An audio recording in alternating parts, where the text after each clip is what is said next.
Here's what you are going to need for today's experiment. You're going to need some tonic water, you're going to need an ultraviolet light, and you're going to need sweets. What is that? Exactly.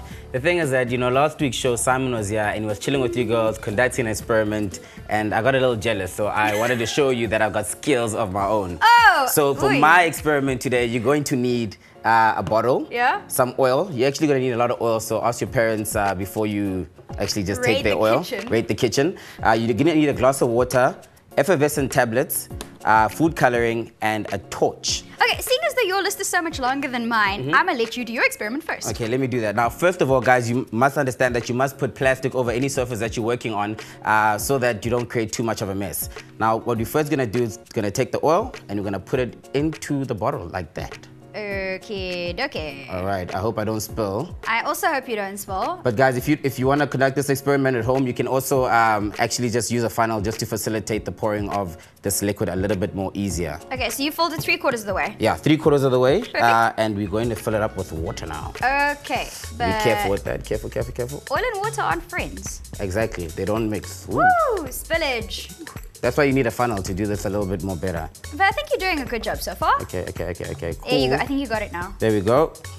Righty-o, and the water's gone down to the bottom. The water's gone down to the bottom. Now, our next step is that we're going to put it in some food coloring. Okay. Now, what I have noticed is that if you use a darker food coloring, it actually creates a better visual effect. So you should actually... So you've gone for a very dark, what looks like red to me. And you should only use about 8 to 10 drops of this food coloring right here. So I'm not gonna put too much in there. Oh, look at it, it looks funny. There we go.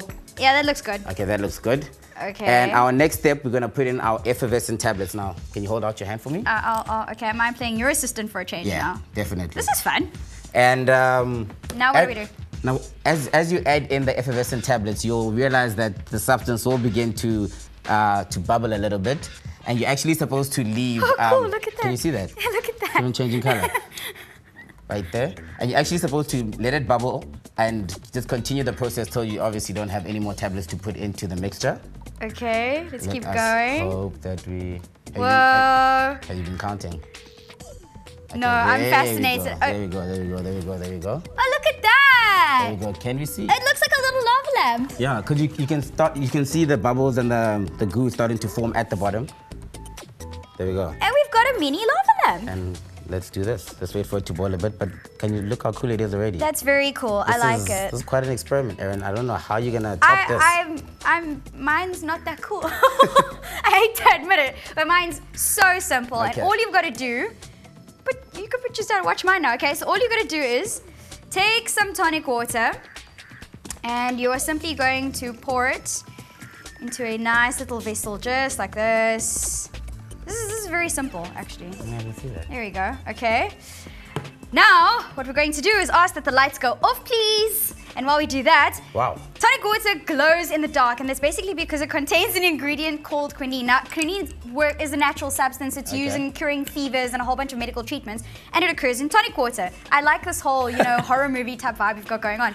Now, the fun thing about quinine is it actually acts like a glow-in-the-dark thing. So it absorbs photons and then releases them at a different wavelength, which is why it does under UV light. So now all we're gonna do is, just to make this interesting, make ourselves a little volcano, and we're gonna add a whole bunch of sweets just to make it fizz and go a bit crazy. Look at that. Oh. Looks all dramatic. Let's add some more and keep it going.